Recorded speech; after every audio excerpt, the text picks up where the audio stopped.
Okay, everybody, welcome. My clock says it's 9:46. Means we're officially 1 minute late for starting, and we have a lot to do. I'm Theresa Reid. I'm the chair of the Washtenaw County Democratic Party. Welcome to everybody who's here. Thank you, Susan. I'd like to start with a land acknowledgement. Washtenaw County occupies the ancestral, traditional, and contemporary lands of the Anishinaabeg of the Three Fires Confederacy, the Odawa, Ojibwe, and Potawatomi. The Washtenaw County Democratic Party recognizes historic indigenous communities in Michigan and those who were forcibly removed from their homelands. Washtenaw County occupies land ceded in the 1807 Treaty of Detroit. We further recognize the ongoing relationship of dependence upon and respect for all living beings of earth, sky, and water. In offering this land acknowledgement, we affirm indigenous sovereignty, history, and experiences. All right, I want to welcome all new faces out there. Welcome, welcome. And on Zoom, where's the camera? Oh, right there. Hi, Zoom. Welcome. I know we have a lot of county party chairs from across the state, so we're so glad you're here. And everybody else who's on Zoom, it's great to see you. If you're new, if this is your first WCDP meeting, raise your hand. Oh, yay. Oh, fantastic. Welcome. Welcome. Please come back. I know you're from Monroe. You're not going to come back, but that. And if you're from any other county party, you're always welcome to attend, but I understand if you don't. Thank you for coming. All of the electeds in the room, identify yourselves. Thank you, Jason. I haven't seen you in ages. Annie, say hi. Katie, John, hi. Who else? Our senators aren't here yet. Nice. Welcome to everybody. How about precinct delegates? Yes. The boots on the ground, absolutely essential people. Thanks for doing that. All right. I want to mention that we moved to webinar for this meeting. We usually have our meetings in meeting mode to encourage more participation. But we knew that there was a lot of interest in this meeting from across the state. And we were flagged by Zoom saying, you might want to turn this into a webinar for better management. So we did turn it into a webinar. It's a one-time deal. So just so you know, that's what's happening. Eli Nathans will tell webinar participants how to ask questions. Okay. I want to thank the program committee for planning, for setup, and for food. Thank you always. Eli Nathans is the co-chair of the committee. Annie Somerville is the new co-chair of the committee back there. Loretta Codrington is a persistent person and former co-chair on the committee. Thank you, Loretta. I don't see you right now. And then always Jim Russo for technical assistance. Yeah. We could not operate every month without Jim or any of these people, in fact. And Tom Knox, typically online, and then he turns these meetings into recordings immediately. It's quite remarkable. I want to welcome new executive board members. It's very exciting that we have a lot of new executive board members. Erica Lycan in communications, Kat Hadley in events, Ryan Hussey in fundraising, Theron Tingstad in fundraising, Rima Muhammad in membership, Joshua McAllister in precinct organizing, Annie Somerville in programs, and Hind Omar in visibility. We have a really exciting board and an exciting cycle coming up. I just want you to know, as members, how it's going to operate. Tomorrow, we have new board orientation for all the new people. Tuesday, the 21st, is our first executive board meeting of this cycle. And then Saturday, January 25th, is strategic planning for this cycle with the new board. Yeah, indeed. Susan's like, It's a lot to get done. Some of our major goals for the next cycle. We're all traumatized, I think it's safe to say. And we need to find creative and flexible ways to organize in the face of the new reality that we're all facing. At the same time, we need to work together with our current committees and potentially new ones or subcommittees to keep the Michigan executive branch in Democratic hands. That means in 2026, we are going to elect a new Democratic governor, Secretary of State, and Attorney General. Yes, this is essential. And we are going to regain the Michigan legislature, right, Jason? Because, and Jason, I'm going to ask you to come up and say a couple words if you can, about what it's been like serving in the last, I know everybody's laughing. It's like, oh my God. Anyway, it's been challenging.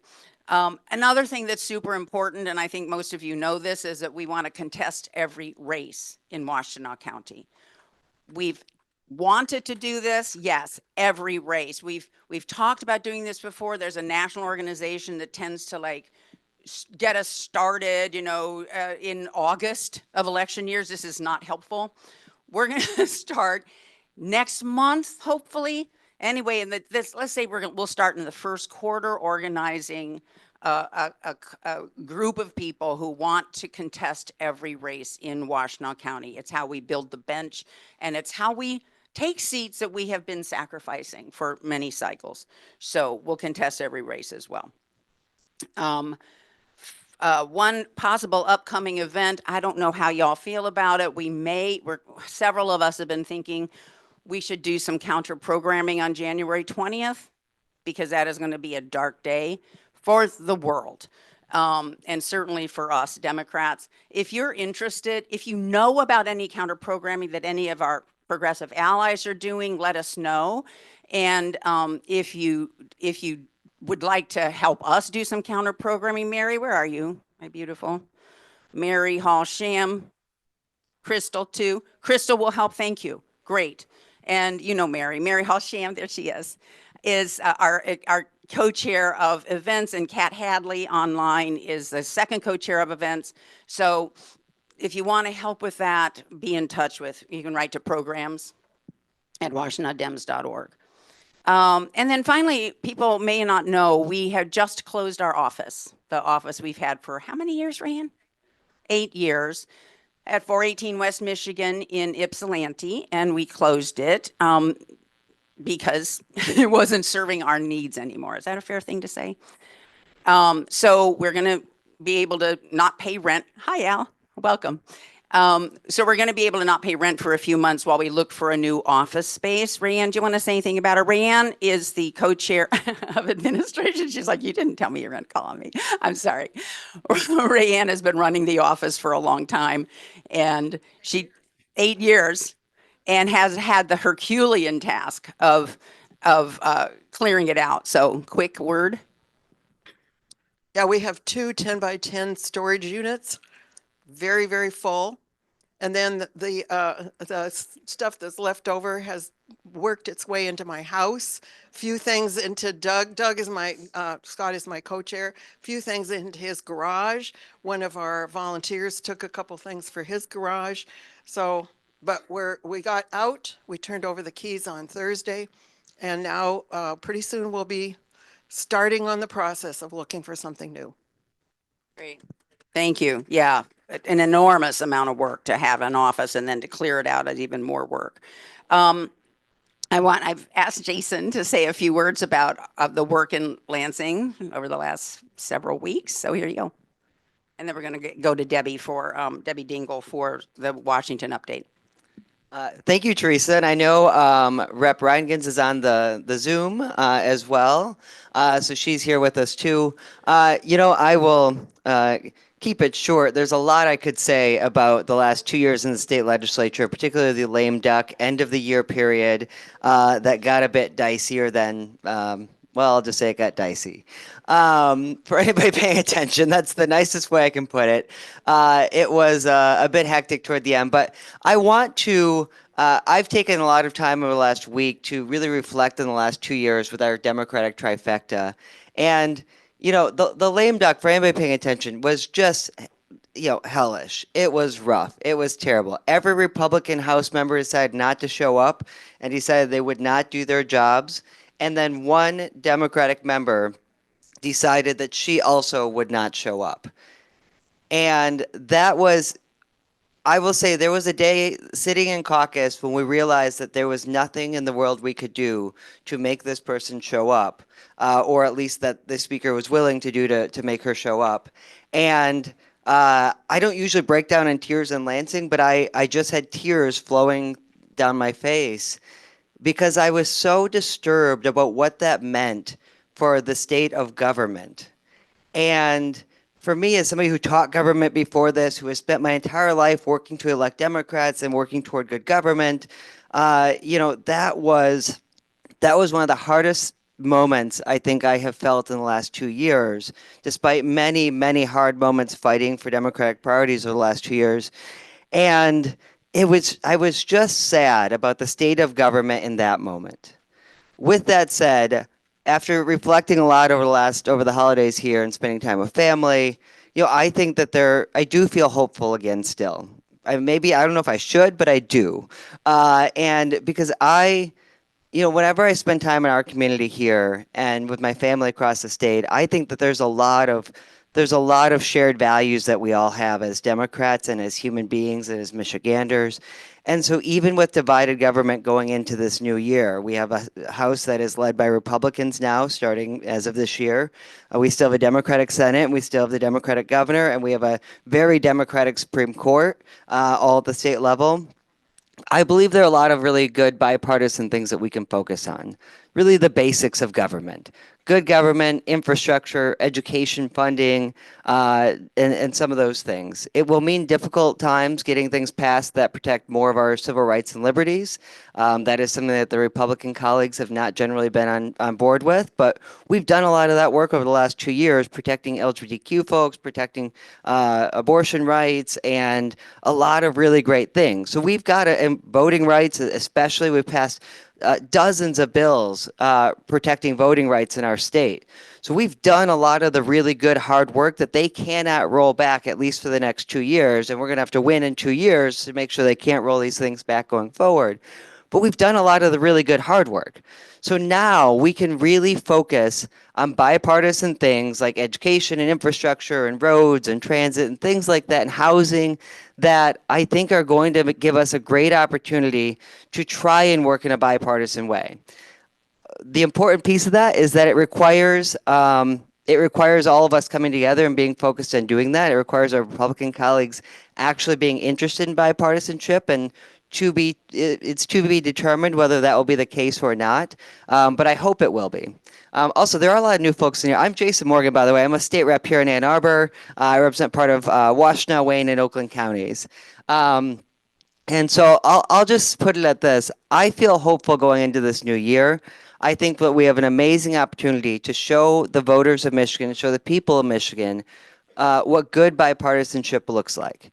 And I know it sometimes feels weird saying that in a Democratic room full of Democrats, but we are here to elect Democrats so we can get the best policies done. But once we're governing, we got to work with whoever the heck is there. So if Republicans are going to be in charge of the House by a decent little majority, and the Senate and the governor are going to be Democratic, then that gives us a lot of power and a lot of incentive to work with our Republican colleagues. So I feel hopeful. The biggest thing that I will say is that what I found over the last couple of years, and Carrie Reingans has as well, is that a lot of the bipartisan things in Lansing over the last couple of years have been corporate interest stuff.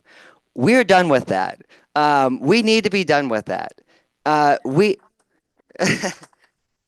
need to be done with that. The bipartisan efforts, the bipartisan legislation needs to be on basic good government, core infrastructure type things.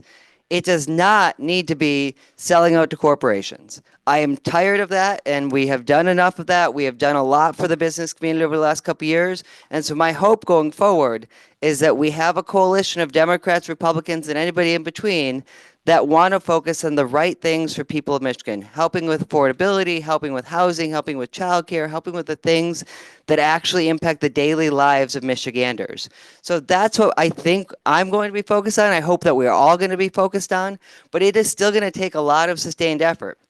You're going to have to push on us as Democrats to push on these good things. What I really found in the last couple of years is the amount of effort that is needed to advocate with Democratic and Republican legislators is significant. because if we are not getting adequate pushes in the right direction and push back from the wrong direction, it really opens up even Democratic members and Republican members especially to kind of go with the winds of where the money is flowing. And that is not how our government should operate. It's not how it should operate ever, but especially going forward. And so I think there's going to be a lot of exciting opportunity for us all to work together, for us all to advocate for really good things, and for us to focus on good, hard policy things that are going to be important to the residents of our state. So that's my update, and it's great to be with you all today, and I'm very excited to see our forum today. I should also add I'm vice chair of the Michigan Democratic Party currently, and so I'm thrilled to see the race for our leadership of our new party. I think we have great candidates, great folks running, and I think this is a really amazing moment for our party to look at what we want to see going into the next few years. Thanks, Theresa. Thanks, Jason. That was nice to hear the word hope. I really appreciate that. Okay, speaking of party leadership, I just want to mention that, the DNC election is upcoming in February, and Debbie Dingell is a member of the DNC currently and is online to speak to us in 1 second. Michelle Dietrich, you want to stand up? She's the chair and founder and chair of the DNC Climate Council, and she's the only person from Michigan running for a vice chair position in the Democratic National Committee. That's the DNC, right? So just want you to look out for communications from Michelle Dietrich, and thank you, Michelle, for the Climate Council. God knows we need it. Congresswoman Dingell, can you speak to us? Congresswoman Dingell, I mean, it's bad enough in Lansing, and can you imagine serving in Washington right now? Well, can Eli, you hear me? Yes, gotcha. Okay. Good morning, everybody well, I don't quite know the adjectives to use to describe Washington right now. We had yesterday the election of the speaker. It was drama, but not as much drama as some people thought there might be. Quite frankly, there were a number of Republicans who told me they would not get Mike Johnson would not get it on the first ballot. We ended up holding the first ballot for about an hour and a half while Donald Trump talked to several people who were not supporting him. And as you see in the news, Mike Johnson is now speaker. But if you are reading tea leaves, it does, I think what we saw yesterday is what the next 2 years are going to be like in Washington. I think more to give you sort of the outline of what's going to happen the next 2 weeks. We were in all day yesterday, elected the speaker, and then we voted on a rules package that every Democrat voted against. And I want to talk to you about that in a minute, because not only did it would now take 9 people to vacate the office of speaker. When Kevin McCarthy was there, it took 1, but it can only be Republicans. For the first time in the history of the House, they have made it only Republican members can remove the speaker. There's nothing in there to address any of the kinds of issues that, people voted for Donald Trump on, like housing or lowering the price of groceries or the environment or anything in that. And I want to go over those 12 bills in a minute. We, on Monday, gathered January 6th, by Constitution on January 6th, we approve the election results of the national election. It is a joint session of Congress. You remember the last time we gathered 4 years ago. Democrats are committed to doing this, showing people that in our democracy, you do it in an orderly and traditional way. So I hope that Monday will go as planned. We also have a nor'easter storm coming on the East Coast, with people predicting anywhere from 4 inches to 25 inches of snow. Members were encouraged to stay here this weekend or to fly back tomorrow. So personally, I'm hoping for 30 inches of snow and want to see how they deal with that on Monday. But that's a caustic comment, and I should refrain from commenting. And then after that happens, hopefully without the violence of 4 years ago. The inauguration itself will take place on the 20th. The things that I want to draw your attention to that are immediately going to come into the national dialogue, and that we've got to be prepared to discuss, are there 12 bills that they are going to expedite. No hearings, no committee process. We have not seen the language, but they're all very controversial is one word that are designed to do nothing but cause trouble. The first is compliance in Title IX in athletics to define sex based solely on a person's reproductive biology and genetics at birth, transgender. To take into custody non-citizens who've been charged with theft, no due process. To make sex offenses and domestic violence deportable offenses. To make the assault, and some of these, what's really upsetting is none of us think that anybody who's accused of a sex crime or domestic violence should be allowed. Those are people that should not be allowed, but people are entitled to due process. We have not seen the bills, but I do not believe due process is going to be present in any of them. And these are very difficult bills to vote against. I did vote against them in the last Congress, and we need to look at these bills, but people are going to need to be defended. And I suspect some of my colleagues are going to be very afraid of these bills. To make the assault of a law enforcement officer a deportable offense. No one wants to see a law enforcement officer attacked, ever. It's not right. Again, I suspect there's no due process there. Now, this is going to be a major issue for us in our area. I've been talking to some of the local electeds about how we're preparing to withhold federal funding that goes to a sanctuary city to benefit undocumented immigrants. Donald Trump sent a letter. And Chris had not seen it, but allegedly to any city that calls itself a sanctuary city, threatening all cutoff of federal funds. And we as the state need to become prepared to handle this. New criminal and immigration penalties for intentionally fleeing or pursuing federal officer by operating a motor vehicle. To prohibit a healthcare practitioner from failing to exercise the proper degree of care in the case of a child who survives an abortion or attempted abortion. To sanction the International Criminal Court for issuing an arrest warrant for Israel Prime Minister Benjamin Netanyahu. A likely bipartisan bill to fix double taxation of residents of Taiwan who pay U.S. taxes. That, by the way, is the only reference to bipartisan in this list. To require proof of United States citizenship to register to vote.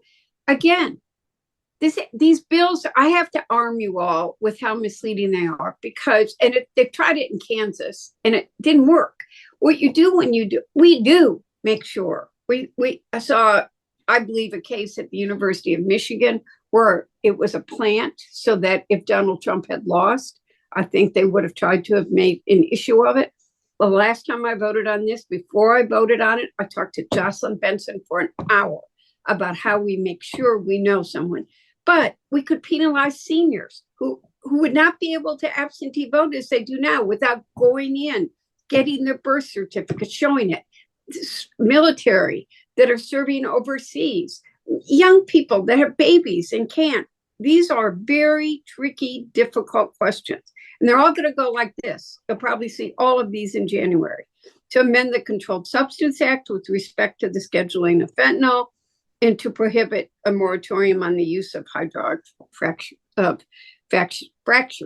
So as you can tell, it's going to be very contentious right off the bat. We are preparing, and those of you, I will work with all of you as to how to get information out on these because they are doing this to cause trouble. These are contentious messaging bills, making it look like we don't care about someone being sexually assaulted or a law enforcement officer being attacked, which is absolutely not the case.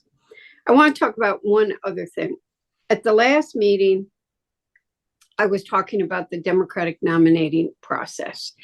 And I was speaking fast because there were other people there. And I want to make clear that what I want as we prepare for the next presidential election cycle, which you start to do right now, so we know the rules of the road, I want to make sure that states that reflect the diversity of our country, not New Hampshire and not Iowa, are what drive. Now, Iowa, in doing such a bad job 4 years ago, did not play a significant, well, it played a role, but not a significant role. New Hampshire continues to try to, and yet they do not reflect the diversity of our country in with Hispanics or African Americans or union workers. And we want to make sure that those early states, that candidates who will do well in November have the opportunity to stay in, that they are in the states that will determine what happens in November. A battleground state like Michigan, and we shouldn't have a lock on it, but it is the heartland of America that determines who wins these elections. And we want to see early states include states like that reflect the diversity of this country. I love Kamala Harris. I've spent time with her since the election, and I endorsed her within the first hour of Joe Biden endorsing her and helped pull together the rest of the members. So what happened this past election year was not a normal election year. And I hope we never see it again. We can all have a lot of comments. I'm looking forward. And I want to make sure, I think in 2 years, we're going to watch Donald Trump overreach. And we have an excellent opportunity. That overreach will help at the state level as well as the federal level. Gary Peters is going to be up. We're going to be one of the #1 target states again. And if we stay together, we don't form a circular firing squad, we have a very good chance, because of that overreach, of keeping our Democratic offices, maybe getting the state house back, working hard to get that, making sure we reelect Gary Peters and get a Democratic governor, secretary of state, and attorney general. It's going to be a really hard couple of years and at the federal level, the Democrats have stayed together so far. We are talking about the issues bluntly with each other. And the progress in this room, there are people we've all worked. We've got young people and seasoned people and people in between. And the progress that's been made is progress because of the coalition of people that have come together, that have experienced different issues. I mean, I'm seasoned, but I'm not old. And the stories I can tell you that I experienced only 20 years ago in the workplace of sexual harassment, of making far less when I was at GM than the men did, of what we've seen as Blacks have been treated in this country, the Hispanic community. But in our work together, that coalition of being together is how we've made progress. And the Republicans are trying to break that coalition apart. They're trying to pit us against each other. And we cannot let that happen. We have to talk to each other, listen to each other, hear our perspectives, learn from each other. But our unity is what will help us win in 2 years, protect the damage that Donald Trump is going to try to do to our communities, and be ready in 4 years. So I know we're going to hear from the state party panel, and I think it's very important. I care deeply. I have had concerns about how the state party has been, but that's a quick summary of where we are. That okay, Theresa? I can't hear anything, but. Fantastic as always. Thank you, Debbie. We really appreciate your incredible work. And I mean, I've been so shattered since the election that I think about your time, you don't have the option of not looking. I'm like trying to not look for a while. So thank you so much for all that you're doing. Really important. No questions. I'm sorry right now. The panel's supposed to start right this second. Yeah, okay, one quick question. Panel, would you guys come up, please? What do you have?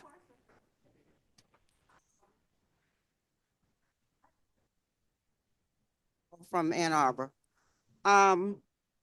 Yesterday I saw a lady that came up, a representative that came up from the territories, and she was concerned that their names weren't called to be on record as voting. And someone read something from your policies that said that they couldn't do that. So in your parliamentary procedures, do you all have anything that suspend the rules? So who you saw yesterday was Stacy Plaskett, who was in my class. And she read through the representatives we have from Guam, Small Islands, Puerto Rico, the District of Columbia. They are the rules of the way the Constitution and the rules read right now. They do not have full voting. I don't agree with it. I have voted to make DC a state, Puerto Rico. But they only representatives that have full statehood under the rules are allowed to vote. Like, they're not allowed to vote when we're in committee of the whole on the floor. They can vote, but they cannot vote on final passage, etc. We have been trying to change this for a very, very, very long time. All right. So the Thank you, list Cheryl. you read were not states. All right. Thanks for clarifying that. Thank you, Debbie. We are on a tight time frame, and we know we all want to hear from our MDP chair candidates. It is my pleasure to welcome Curtis Hertel, right here. Mark Ludwig. You can tell we're going in alphabetical order. And LBJ Williams. Thank you for stepping up to run the Michigan Democratic Party. I'd forgotten we have to reelect Gary Peters too. And I want to say that this new executive board happily has broad shoulders to stand on, because the last executive board has done, and our couple thousand volunteers, has done an absolutely amazing job building a platform. So, a lot to do. It's also my pleasure to welcome Eli Nathans, who's done such an incredible job putting this panel together and is chair of the program committee. Thank you very much, Theresa.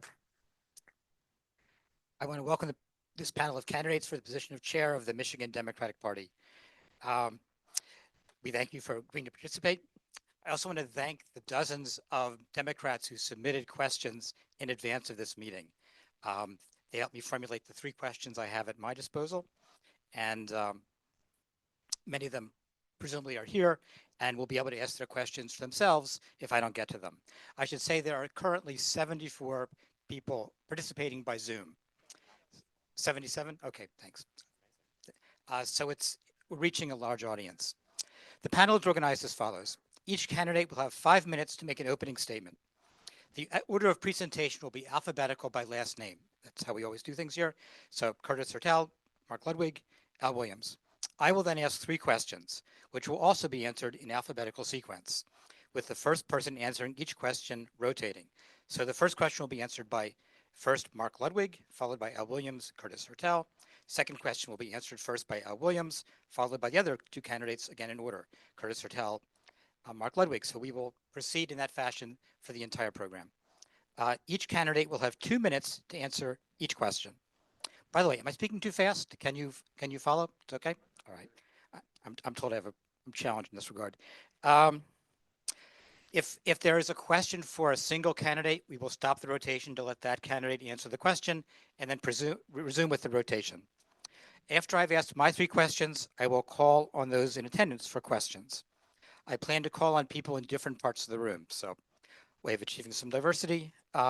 Please do not answer the question until you have received the microphone. Susan Basquette has volunteered to pass around the microphone.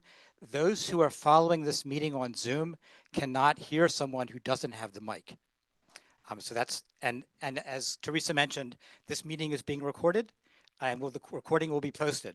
So just, and when you ask a question, your image will be on the recording. So just you should know. Candidates will answer questions on a rotating basis. Okay. After 5 questions have been asked in the room, I will then open the floor to questions from those who are participating via Zoom. At the end of the questions, each candidate will have 2 minutes for closing statements. Rayanne Weymouth has very generously agreed to serve as timekeeper. Thank you very much, Rayanne. Rayanne will hold up a yellow card when there are 30 seconds remaining in the candidate's time, and a red card when time is expired. I just ask the candidates please to respect the time limit. When members of the audience pose questions, I ask you please to limit the question to say 15 to 20 seconds. That I'm sure there are going to be more questions than we have space to fit in. So it's in part a courtesy to others participating in the meeting, so as many people as possible will get to pose their questions. For the reasons that Theresa explained, we moved this meeting to webinar. If when Zoom told us if you have a large number of participants, you really should be on webinar.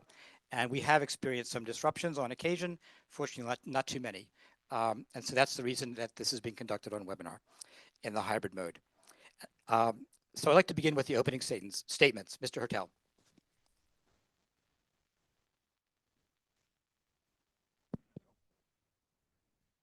Thank you very much. I want to thank the Washtenaw County Dems for having us.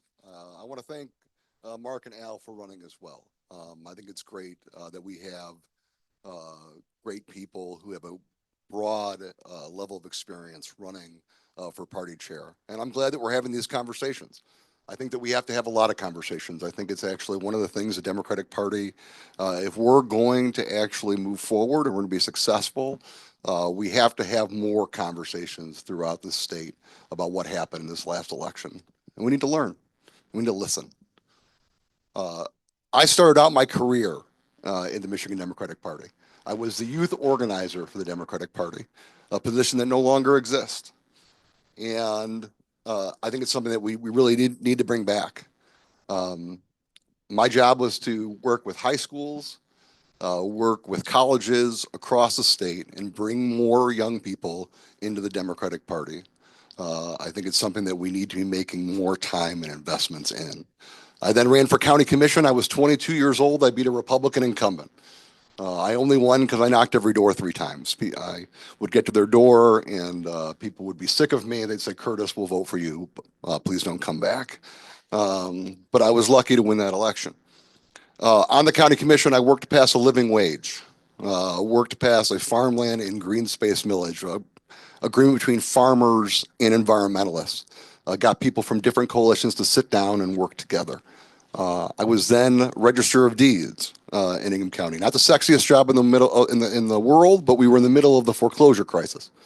And I sued every major bank in the country, trying to get them to pay their taxes and to also fight for homeowners to keep them in their home. Every single job is what you make it. The Register of Deeds job was a ministerial role, but when you saw people hurting, you could actually make a difference in people's lives. I then ran for the state Senate and won in probably one of the worst years for Democrats. We had 11 Democrats in the state Senate my first year. We had less members than the Wu-Tang Clan. We could caucus in an elevator. And I helped we decided that we were going to start fighting to build towards a majority. People thought we were crazy to go from 11 seats to majority for the first time in 40 years in Michigan. I was a campaign chair. We did it by recruiting great candidates, changing our message, fighting in more seats, and raising more dollars. And we went from 11 seats to 16 seats to 20 seats. First time in 40 years. And I'm proud of all the work that was done with that. Recruiting great candidates like Mallory McMorrow and Winnie Brinks, who's now the first woman leader of the Senate in history. Winning elections is fun, but what's important is what you do with it. I left that job to go become Governor Whitmer's legislative director. And although I am disappointed at the end of lame duck, I am very proud of what the Democratic trifecta did do. The fact that we cut taxes for working families, ended the retirement tax, passed the first real gun control laws, expanded the Elliott Larson Civil Rights Act, the first real climate change legislation that has been done in Michigan history. All those things done by working together and building coalitions. And that's really when I look at where we need to go, when I look at where we need to go as a party, we need to be bringing people together again. I think that there are a lot of people that feel, I've talked to every county chair in the state, and you talk to people in the Upper Peninsula, and you talk to people in Detroit, you talk to people all across, and they feel like there's been a lack of communication, that they feel like they don't matter. That has to change. If I'm chair, I'm going to go on an 83 county tour. I want to go and sit down with the people that actually do the work on the ground and the people that give their blood, sweat, and tears in order to get Democrats elected, answer questions, and try to bring people together to try to move forward as a party. We have an opportunity ahead of us. I'm sad about what happened in the election, but I'm not done fighting. And I think by bringing people together, by having a youth organizer, by hiring people to run campaigns from Michigan. I'm tired of bringing people out of state to run campaigns here. By training and investing in our people, we can have a great 2026. We can take the state Senate back, hold the state Senate, take the House back, hold the governorship, and get done what we get done for people. And that's the reason why we're in this party. Thank you. Actually, in the future, I'm going to ask you to hold your applause, just so it'll make this move a little bit faster. There'll be a chance to applaud at the end. Mr. Ludwig. Thanks to the Washtenaw Dems, and thanks to all of you who came out today and joined us today on Zoom. I appreciate your attention to this important decision. I remember my own political awakening at the Iron County Fair in 1981. There was a cover cut from Time magazine displayed with the statement, "The axe falls, Reagan's plan for a new beginning." I actually looked it up on eBay. I'm kind of stunned how well I remember it. It's began an obsession with politics that would lead me to service on 2 school boards in 2 different states, my Township Planning Commission, the Allegan Conservation District boards, and runs for office in one of the reddest counties in Michigan. Today, there is no Democratic Party in Iron County. It's a stark symptom of the neglect that our party has suffered. I assumed that the party was excessively focused on vote-rich Southeast Michigan, but what became clear as I started getting around the state as a candidate is that neglect of our members, our parties, and our clubs is truly universal. Calls and emails are seldom returned, our employees lack direction, and our party officers are notably absent from the media or even our county and club events. Meanwhile, our trifecta has eroded to a bipod. Lame duck was extra lame on one side, and there is little agreement on exactly how we should proceed. In 2017, I was founding vice chair of your rural caucus, and I want to share a few things we've learned from 8 years of working with our rural voter population. Our policy goals are by and large fine. Universal health care, for example, is supported by most rural folks that value mutual aid and want their hospitals to stay in business. If I've learned anything, is that we need to stop worrying about our policies and start worrying about showing up and telling our stories properly. We need to support redevelopment of county parties where they are missing with dollars, mentors, and tending to make sure that they are available to tell our story. We need a chair that will come to your county fair, your fundraiser, and any Zoom meeting you can put together with more than 3 people. We need to have clear expectations for every MDP employee. And we need enough 24/7, 365 organizers to truly cover the state effectively. We need enough money to support our down ballot races, not just the top of the ticket. And we need to accept that the media game is rigged and unfair and go on there and fight anyway. We need to accept that our big party is going to have disagreements, and that's okay. We need to focus on our core economic messaging. That win gets us the room to do the things we want to do in other areas. We need grace for each other, and frankly, we need grace for our opponents. We need to be the healers in this moment when hate and violence are ascendant while still being strong enough to win the argument. Some say this is impossible. It is impossible to overcome dark money, impossible with the rigged social media algorithms, impossible because MAGAs are blind to the most odious of crimes. But I say to you, my friends, it is possible. Your living, breathing presence can overcome an awful lot of MAGA baloney. I want you to turn to your neighbor. I learned this in church recently. This is great. Tell them we can save our great democracy if we're brave. I want you to ask them, can you knock a door and not know who might answer? Can you call folks who might be surprised to hear from a Democrat? Some of you might be ready to confront the intimidators on our streets, those lost souls in camouflage with their plastic rifles, and ask them earnest questions. I'm asking you, are you one of those people? We need a grassroots party that can get uncomfortable in difficult places. Ask your neighbor, are you ready to get uncomfortable? Are you ready to go hard places? And I'm asking all of you, are you ready for the hard work of rebuilding this party in every single county? And I'll go first. I want to be the tip of the spear, my friends. I'll be more than happy to go on hostile media, on those broy podcasts, and off to those fashy rallies. I'll focus on building you a grassroots party ready to participate in our government from the Parks Board to the President. And I will answer the damn phone and at least return your call. I ask for the honor of being the chair of our beloved party. Thank you. Mr. Williams. Hello, Washtenaw Democratic County. Hello, Democrats. My name is Al Williams, Al B.J. Williams, and I was born, raised, and will die a Democrat. There is no wavering with me.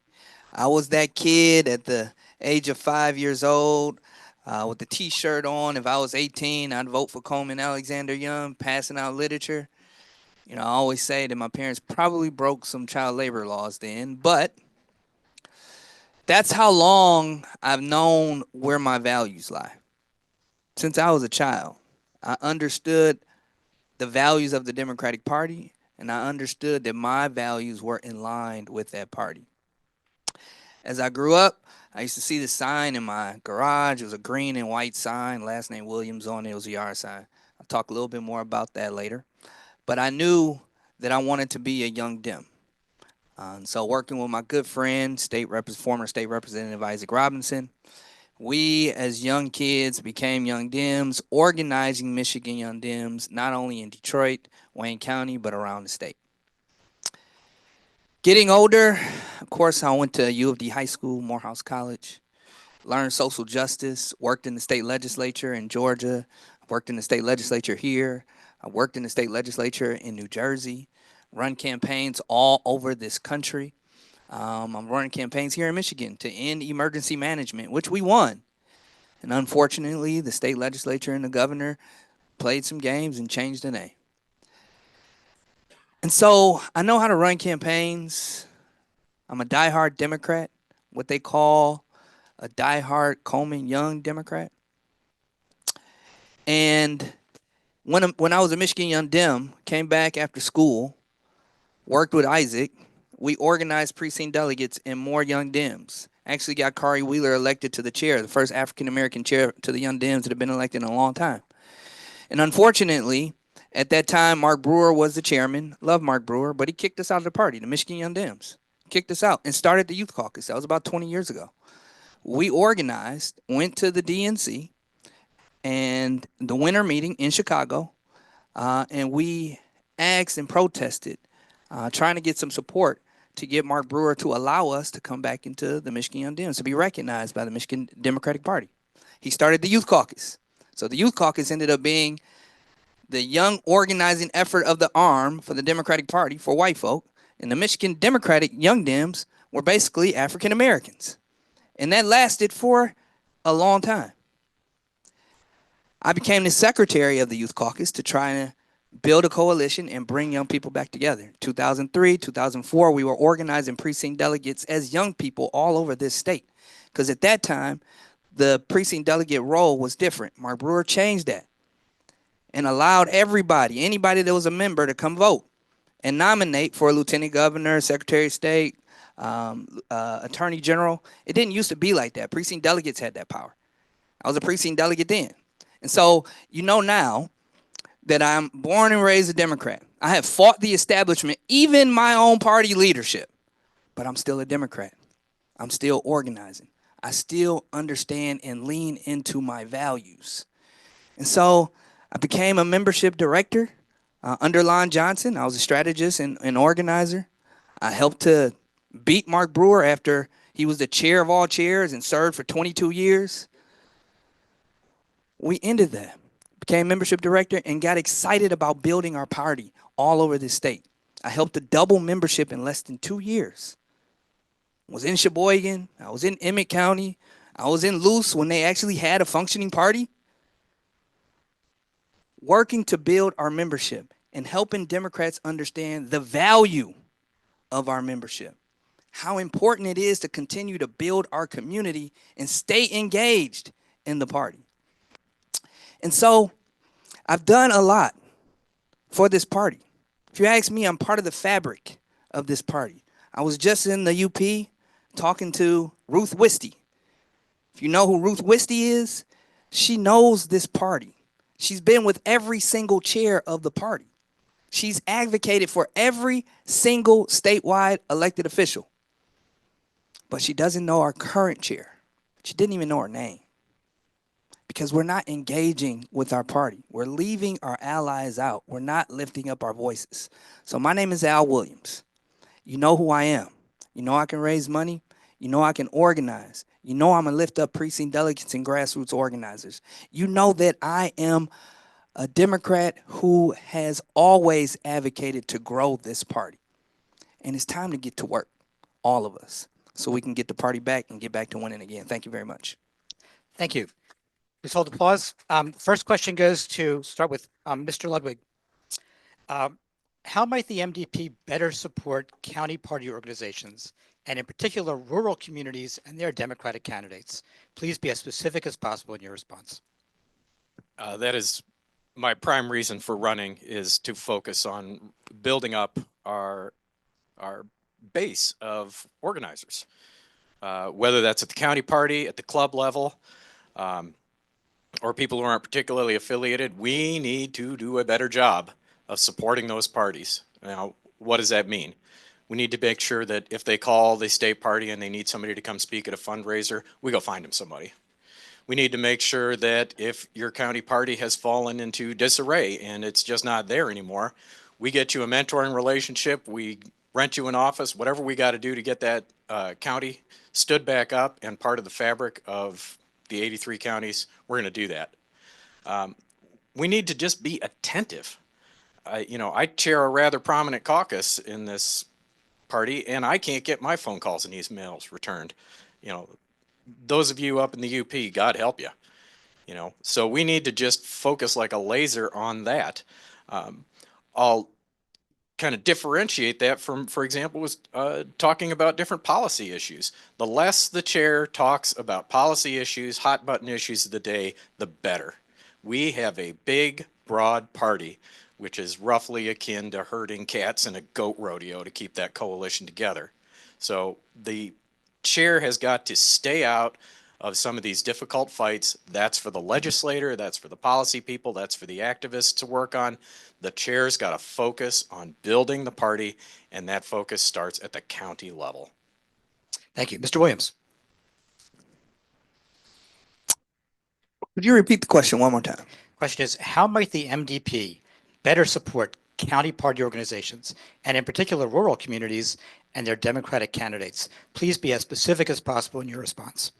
Yeah, so I talked about that green sign that I grew up seeing in my garage. I thought the guy was my uncle, but it ended up being Soapy Williams. If you don't know who Soapy Williams is, he was a governor in 1948. And when he was elected, prior to him being elected, Democrats didn't control anything statewide for a very long time. The slogan within the party at that time is the same slogan I want to implement now. When we didn't even have a chair, it was just the Democratic State Central Committee before Soapy Williams was elected.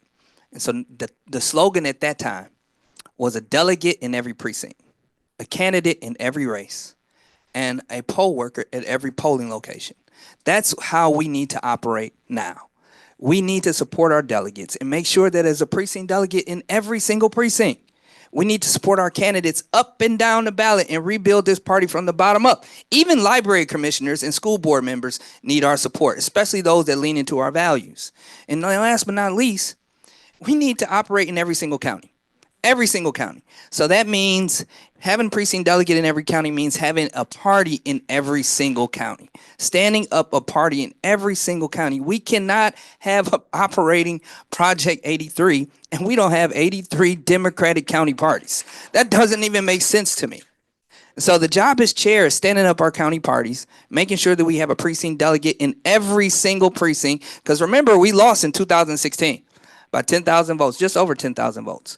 The exact number of precincts, 2.2 voters per precinct. So just think if we actually had a fully functioning precinct delegate program statewide, and each precinct delegate just took 2 people to the polls with them. Guess what? We would not have lost in 2016. My name is Al B.J. Williams. I want to be your next chair, and I'm fired up to work with you and make sure that we are putting a delegate in every precinct, a candidate in every single race, and a poll worker at every single polling location. Thank you very much. Thank you, Mr. Hertel. I agree fully with the comments from both of my other competitors. I think it's important. When you talk to people in rural areas, and really almost everywhere in the party, they do feel a disconnection. They feel like their questions can't get answered, and that has to change. I've committed to going on an 83 county tour. I think if you're asking people to give their blood, sweat, and tears every 2 years to electing Democrats, that you should show up, answer questions, and be available to them. And it cannot be a situation where people call the party to try to ask for help and they can't get an answer back. Or someone tries to organize a county party in a county that doesn't have one, and there is little to no interest in actually building that. That's where we win elections. It's really hard for a national Democrat to make the case for the Democratic Party in a lot of parts of this state. You need good quality candidates on the ground making that. You do that by investing in them and training them. You do that by actually hiring people from our own communities to run these campaigns. So we're actually building across the state. When we took the state Senate back, we were fighting 3 seats a year. We went to actually investing in 7, 8, 9 seats. Kelly Rossman McKinney ran in a seat that was probably one of the most difficult seats in the state to win. Made the Republicans spend $1.6 million. The people that won their seats owed that seat to somebody who made the case somewhere else. KP Pellerin, who ran in a seat in northern Michigan this year, made Republicans work and do things. You know, sometimes we're gonna have to lose better places. Before we win, that's what we're gonna have to do. You do that by building from the ground up. And so I fully agree. We need to recruit candidates in every race. We need to have 83 parties. We also need, by the way, if we're going to have a Project 83, it could actually mean something. The coordinator up north has 31 counties. That does not work. It feels like Project 23, not Project 83 at that point. We need people to actually believe again, and you do that by communicating, investing in them, training them up, and making sure they're part of the process and are heard. Thank you. This question will be answered first by Mr. Williams. How will you work to better integrate one campaign activities into the work of county and other local parties?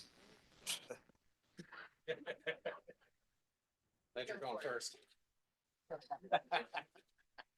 I'm in a room with real grassroots Democrats in Washtenaw County, right? The one campaign this past election, I'm sorry, was horrendous. I do not want to incorporate anything that they did into county parties at all. It used to be a time that we called it the coordinated campaign. And it was a coordinated effort, actually. We had a table, a coordinated table. We had the House caucus leader, the Senate caucus leader, all of our statewide leaders at the table with county party leadership. It was a coordinated effort. And I think we need to go back to that instead of this, you know, one person running everything. And then when excuse my language, shit hits the fan, they're saying that, oh, it's not the party, the one campaign controls that, and we're not over the one campaign. No, we need a coordinated effort. We need to incorporate party leadership into those efforts, period. And it needs to be coordinated. Not one message from Detroit or Lansing that needs to work everywhere. No, the UP and Detroit have similar issues, but we talk to people differently.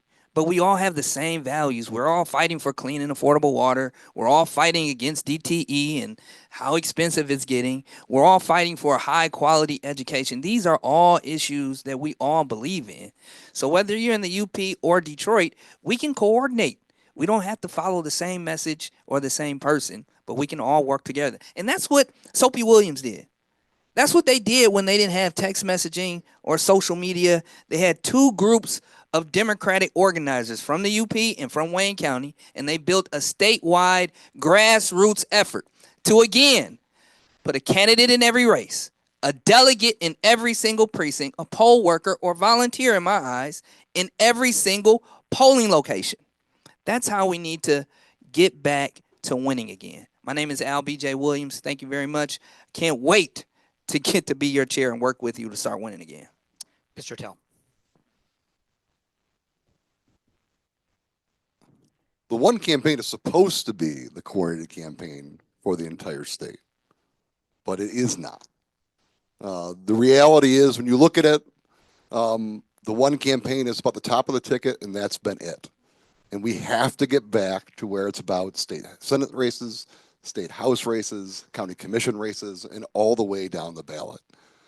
I experienced this myself. I ran in a targeted congressional district, one of the most targeted seats in the country. We couldn't even share data with the one campaign for months. We were begging. My brother is a state senator, won the tightest seat in the state, won by 410 votes. I showed up with 20 people at a one campaign office and said, we want to go knock doors for his seat. They said, oh, well, none of his seat is in our targeted areas. Now, how is one of the most targeted Senate districts in the state not actually part of the one campaign? I mean, we're supposed to be about winning elections, right? Winning the state House, winning the state Senate, building. So for me, we have got to get back to a real coordinated campaign structure.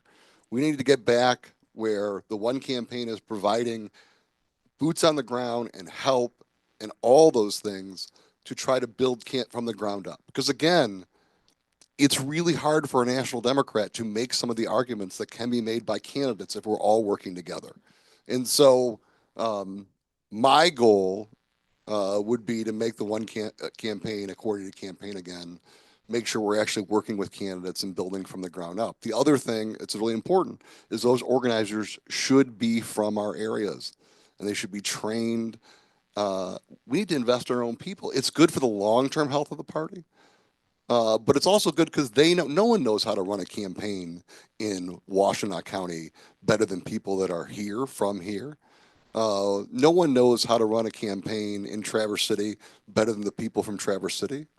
We need to hire our own people and invest in our own people to win these elections. Yeah, I think the senator makes a really good point. If we have well-trained organizers available for one to hire and we lean on one and say, you're going to hire these people, we'll be ahead. If we have high-functioning clubs and county parties, then I think, frankly, some of these parties, because they're underfunded, they sit there and they wait to be rescued by the one campaign. One campaign can't rescue themselves, much less rescue us. So if we have a stronger base of activists available, then one can come in and supplement them effectively. And the chairs, frankly, got to stay on top of them. They've got to just be calling every day. They've got to be answering the phone from the field so that if something's going wrong with the one, with relationships with the one campaign in some part of the state, they got to get on it, and they got to get on it promptly. I worked for the one campaign as a phone bank organizer late in the game. And the other thing that is happening out there, folks, is our fundraising base and our volunteer base is being cannibalized by third parties. Third parties that cannot coordinate with us and that don't always have our best interests at heart as they go out there and they grind the axe for their particular issues. We have got to sit down with those folks in the off-year elections and say, look, you want to operate and help us get our candidates elected? Why don't you guys do off-year deep canvassing when you can come back and talk to us about it? We need to make sure that we are focused on our business as a state party so that when the one campaign comes to town, they are icing on the cake. We've got to have our house in order before they ever get here. Thanks very much. This question may have a brief answer. Again, Mr. Hertel is going to be the first to respond. There are three of you at this table. There is one position you're running for. Therefore, I believe two of you are not going to be in this position come March. So the question is, will you, one of you who ends up being chair, work closely with the other people at this table to include them, their energy, their insights in making the MDP a more effective organization? 100%. Let me first just say that I have enormous amount of respect for both of these people. And we don't actually work as a party unless we're all rowing in the one direction and that we're all working together. I look at when we won the state senate, that's what we did. We had people from different parts of the state. We had people that had different values and came from different parts of the Democratic Party. We all worked together to actually take the state senate back. You couldn't do it without it. To go from 11 to 20 wasn't going to work without people actually all buying in and being involved. I make a full commitment to both of you that if I'm chair, you will both have a voice, and I want you part of the team to actually take Michigan back. We got a responsibility to do it. Everyone needs to feel like they have a home and are part of the party. Every coalition, every group, every caucus needs to be part of actually winning. And if we don't do that, we will be divided and we will not win the next elections. We need, at the end of the day, I think we need a functioning party more than we need any one of us as head of it. And that means all three of us are involved. Thank you, Mr. Ludwig. Yeah, we need everybody at this table. We need our union people. We need our progressive people. We need everybody in this room. So I absolutely commit to working with whoever wants to get the Democratic Party where it needs to go. Thank you, Mr. Williams. The answer is yes, absolutely. I would, as chair, I want to make sure that Mark's voice and the rural caucus voice has their voices on the leadership team, meaning our executive board, our executive committee, and on State Central. And then as chair, we're going to need someone with the legislative experience to help card check some of these elected officials that are faking like they're Democrats.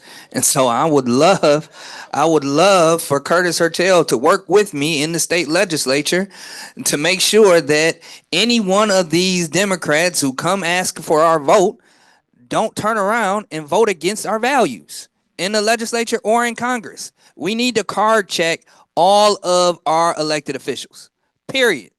Don't come asking for our votes and then go vote to give tax breaks to corporations. Don't come asking for our votes and then go cozy up with DTE and say they are our constituent. Do not come asking for our vote and then don't stand up for high quality education. Don't come asking for our votes and not stand with black women and labor. Don't do it. And so as chair, I'm going to bring on Mark Ludwig, absolutely, to work with me. I'm going to need him in the rural communities because I need to know how to talk to Republicans too. I'm gonna bring on Curtis Hertel because he knows the legislature, and we're going to walk into the state legislature and say, hey, are you a card-carrying Democrat? If not, sign up right now, be a card-carrying Democrat. Don't carry the D in the state legislature or the state Senate and not carry the Democratic card in your wallet. Thank you very much. Thank you. I'm now going to take questions from the floor. First, 5 questions from the room, and then turn to those on Zoom. So Susan Basquette's going to have the mic. She will take the mic to you.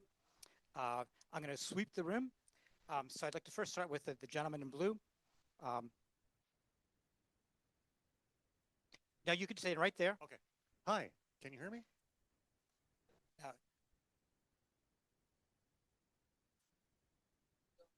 Check. Can you hear me? Okay. Hi, I'm Charles Roth. I'm the technical lead for the MI voter project of Washtenaw County. It was a statewide voter information thing. It was all volunteer. We have a ton of talented technical people who want to volunteer, and there's no way in. We have to push ourselves in. We got Theresa can say we got very little help from MDP this cycle. Fine, we're a new project. How can you help us get volunteers, technical people with skills? We can double the effort of the technical people you already have on staff. How can you help make that happen? Thank you. Thank you. And the questions should be limited to 20 seconds. Go. We have more than just small problems with technology. Anybody who's had the pleasure of using the van knows that that thing needs help. And California recently opted out of the van and started their own thing. So I think this is a hot question and an important question. You know, how do we welcome you into the fold of the party? You know, we've been talking about it. You know, we need grassroots organizers with all kinds of different skills, whether that's, you know, confronting yahoos in the street or being able to effectively run technology. We need to take a deep dive in the party on what we need technology-wise, and certainly we'll be, I think I can rest assured all three of us will be putting out the call to people to talk about, you know, do we need to move to the wave instead of the van? Do we need to go just sit those guys down and say, look, you're going to lose Michigan if you don't get this thing cleaned up? You know, having some technical people who are really sharp would help with that tremendously. Mr. Williams. Yes. You know, when I was a membership director at the Michigan Democratic Party, Hart Kennedy was open. And I used to send out these letters to new members. I used to send out cards all the time. It was a huge undertaking every single month. And so I would call on the Ingham County Dems to help as volunteers to get that job done. I would do the same within my voters. We need to clean up our data, whether it's on van or wave. I would ask you to help us do that. We need to get more volunteers active on social media more regularly to help combat lies that are coming out of the Republican Party and that are in newspapers, of course. So yes, I would absolutely welcome volunteers in the In My Votes organization to the table at Hart Kennedy, and we will work together how to figure out how we can clean up our data and get more active on social media from your level. Thank you, Mr. Hertel. The service that MI Voter actually created is amazing. It's an amazing connection, not just to elections, but also government as well. And what I can tell you is that one of the reasons why we are losing in elections is because of we don't have an informed populace. And MI Voter tries to change that. And I think it's something that we should be investing in and that we should try to get every county to actually be involved with. When one of our county parties actually develops something that actually can help the whole, we need to actually be facilitating those conversations. I would also say that one of the biggest problems we have as a party is that if you call and say you want to help, you can stuff an envelope, you can knock a door, you can make a phone call. All those things are valuable. That does not mean that that is your best use and help. So when there are people, for example, who are qualified in technology, they should be looking at our systems and making sure that they're better. We have a highly educated, highly talented pool of volunteers. We have got to use them. So I think it's admirable what you created here in this county. It should be a tool that is used throughout the state, and the Democratic Party should actually be investing in that moving forward. Thank you. Mr. Williams will take the next question. Can keep your hands up if you have a question. I'm sweeping the room. There's a lady at the far back. Yes, you, ma'am. I don't know you. Could you pose a question? Susan Basquette's going to bring you the mic. Okay, great. Thank you. Good morning, Stacy Jackson from Southfield. Question: what will you do about, as my friend in Redford would say, the rinse, recycle, repeat of candidates running for election who have proven that their views do not align with the Democratic Party? Also those that possibly are involved with corruption that have working against the voters and the constituents. What can you do about weeding that out? Mr. Williams. Yeah, just like I said before, well, number one, I think we need to have a better training and pipeline for our candidates. And so we need to develop more trainings for candidates, number one. And so they can understand where our values are. They can understand how to run a campaign. They can understand how to be a moral, good candidate. That's number one. And number two, I said earlier, I am not playing with growing this party. As chair, we are going to card check. So there's no more of, a Democrat, acting like they're a Democrat without actually being one, without being engaged, without taking the stairs up to the top of being a legislator. What I mean by taking the stairs is, where are our volunteers? Where are those interns? Where are those precinct delegates? Some of those individuals who are organizing as precinct delegates, organizing as party leaders, we know their values. We know their worth. We know their work. We can run them as candidates. That's how you start to weed out the problems and those fakers, those people who want to cozy up to Joe Biden, and then, when everything falls apart, they want to say, "Oh, I'm an independent now." We're not doing that. We're not doing that anymore. I do have something on my mind. You're absolutely right, Mark. That did not make me happy. We're going to change that. Card checking. We're bringing the membership cards back, and you better have one in your wallet. Mr. Hertel. I think that while the party can't legally get involved in primary campaigns against two Democrats, we can make sure that we actually have quality candidates at every level.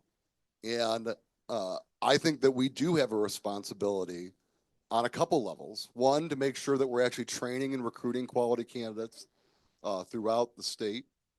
And two, I think we have a responsibility to say if somebody's not an actual Democrat. The chair can't necessarily get involved economically in a campaign, but we can certainly say what we believe. If there's somebody who is involved in corruption, if there is somebody who is not a real Democrat, we have absolutely the right to say those words out loud, and I would be willing to do so, absolutely. Thank you very much. Mr. Williams, are you going to wait your turn to the next attempt? Okay. Welcome. I'm from the west side of the state where we have this species we call rhinos. People who would be Democrats if they didn't live in Southwest Michigan. I suspect here in Southeast Michigan, you have some dinos who they're only Democrats because they know they live in a blue district. What should the chair do about that?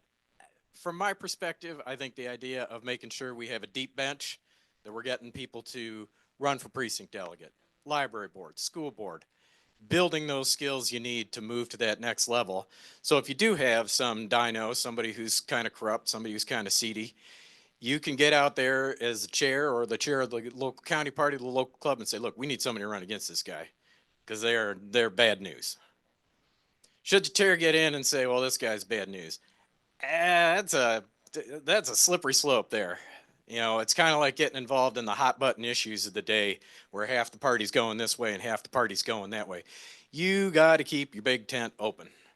And I would be very reluctant to stand up and say somebody's not a good Democrat unless it's really egregious.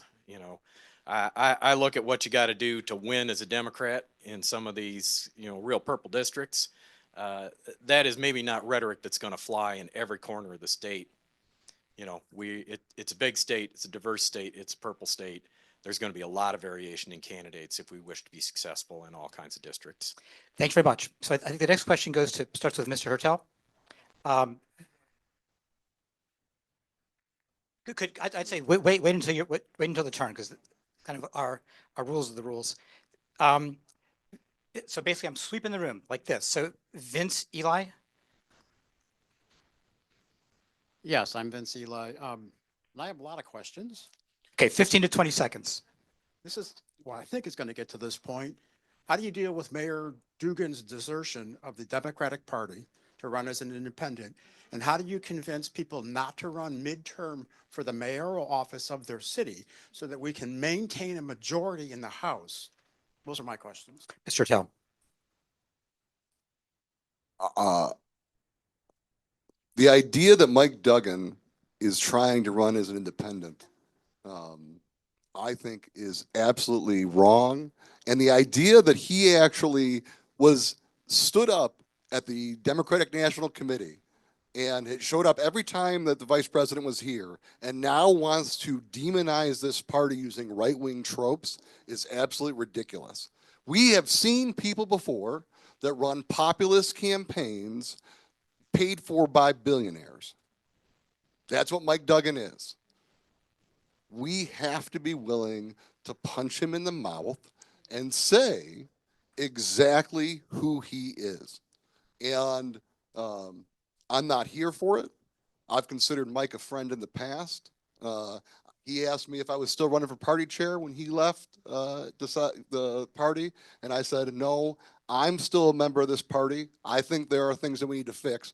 But if we're going to start this, campaign by talking about defund the police or a bunch of right-wing attacks and try to, and get involved, by the way, with trying to make the legislature and lame duck an absolute mess, Mike Duggan was part of that.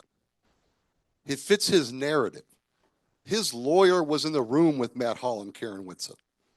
So I can tell you that we are going to have to fight back and fight back hard. He doesn't want to be a Democrat, that's fine. I think we have real Democrats running and we're going to win the governor's race.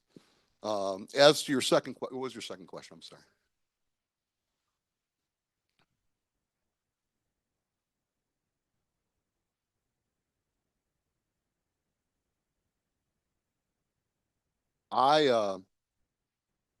I built a majority in the state Senate and was not able to serve with it. I gave every ounce of blood, sweat, and tears, every dollar I ever raised to take that majority.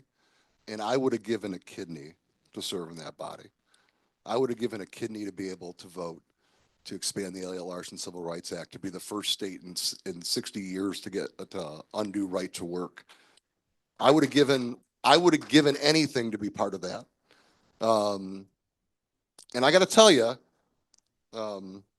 if you walk into that body, if you walk in and know that responsibility and don't feel that sense of purpose in what you could do there, I'm not sure you belong in the body anyways, to be honest with you at that point. But for me, I think it's tragic what happened. We had the most productive 6 months of a session in Michigan history. What we got done for people in those first 6 months is historical in how we change people's lives and change who Michigan is. We could have had 2 years of that, and it should be enough. That's the only reason we run for office, is to make change for people. It should have been enough. Mr. Ludwig. Yeah, Mike Duggan can go straight to hell as far as I'm concerned. It's the disloyalty to turn his back on this party after 40 years of enjoying our warm embrace is gross. How do we keep politicians from not being ambitious and wanting to move on to executive positions? Good luck. Honestly, everybody in politics is a wee bit of an egomaniac, and we're all the hero of our own story. And sometimes you see that next plum job, and sometimes you choose yourself over the institution. You certainly hope that they're doing a good succession plan on the way out the door. They've got somebody they're grooming to take that position. You hope people have the decency to do that. But I don't know the answer of how to fix human ambition. Mr. Williams. Two things to go back to the question on primaries, and we can legally challenge Democrats in a primary. I'm from Detroit. It happens all the time. Matter of fact, primaries are the election in Detroit. Period. State reps, Detroit's fight. Detroit Democrats, they fight all the time. And my friend, State Representative Isaac Robinson, we used to say this, we are true hardcore Democrats. And because we're from Detroit, we're going to get involved in primaries. That might sometimes create someone who's not happy with you. The governor may not be happy with you all the time. We're going to fight the establishment. That's just who we are, but we're still Democrats. We still believe in these values. And so, to answer your question, Mike Duggan is the fox in the henhouse. And we should have never have let him get this close. He was the chair of the Young Republicans years ago. He was appointed by Ed McNamara and had to run as a Democrat to be reelected as prosecutor. That's the story. He was never really a Democrat. Never. So to let him and his son into the henhouse, take all of our data, all of our relationships, and then walk away with it, man, if you're not pissed off, I'm upset about that. And he can't come to me asking for nothing. He can't be my friend after that. I feel betrayed, absolutely betrayed. And so he's not my friend, nor can he come back and ask me for nothing. So as the chair of the party, we are going to win in 2026, and we're going to put together a strategy to beat Mike Duggan, put as many independents in the race as possible. That's what we're going to do. Okay, thank you very much. Mr. Ludwig, you take the next question first. And it's sweeping the room. This lady in the second row has her hand up. That's you, ma'am. Hi, my name is Aisha Purcell. I want to know, how are you all going to engage the young people? As a young person, I'm tired of being talked to, not talked at, not talked to. So how do you anticipate to engage young people in the Democratic Party? It's got to be an intentional focus on doing that. Let me tell you a few things we've done in Allegan County. Number one, we make sure if we're going to ask people to come out and walk around and knock doors with us, we feed them. We make sure that if they got to bring their kid to the office and have somebody to babysit them while they're out knocking doors, we're going to arrange that. And there's no reason we can't do these things statewide. I'm an agriculture guy. We talk about BMP, best management practices. BMPs for young people. Feed them. Childcare. Recognize their value. And like you said, talk to them like they're your peers, which they are. I see sometimes persons with a little gray hair, they'll say, "Oh, young lady, young man." You want to talk about a microaggression, a backhanded compliment. We got to clean that stuff up. We got to clean up our language, not only about how we talk to each other, but how we talk about our opponents. So we are not offending people for, 3.5 years and then saying, "Oh, you think you might want to come vote for us?" We got a lot of thinking about doing things with a lot more intentionality, a lot more thoughtfulness. And frankly, the young people of today, they are not having it if you're not going to, recognize their pronouns. If you're going to, engage in these kind of microaggressions and stupidities, they're not coming back. We got to cultivate them. We got to honor them. And we got to do what and you got to make sure that you're meeting their needs so they can help you meet yours. Thanks very much. Mr. Williams. I was born in 1980, and then right now there are some rooms I walk into, and I'm the youngest person in the room. From our Democratic Party, we are dying, and we have to put young people at the forefront. And so, first and foremost, I want to have one of our vice chairs needs to be under the age of 30. One of them at least, whether that's 18, 21, they have to be under the age of 30. I think that's absolutely essential. Their voice needs to be valued and at the table. That's number one. Number two, I've been in this game for a very long time. And so one of my mentors gave me an opportunity to work for the NAACP as an organizer. Those opportunities aren't given often to many young people. So that means we need to make sure that we have young people on staff in the legislature. They need to be card-carrying Democrats, though. But they need to be on staff in the legislature.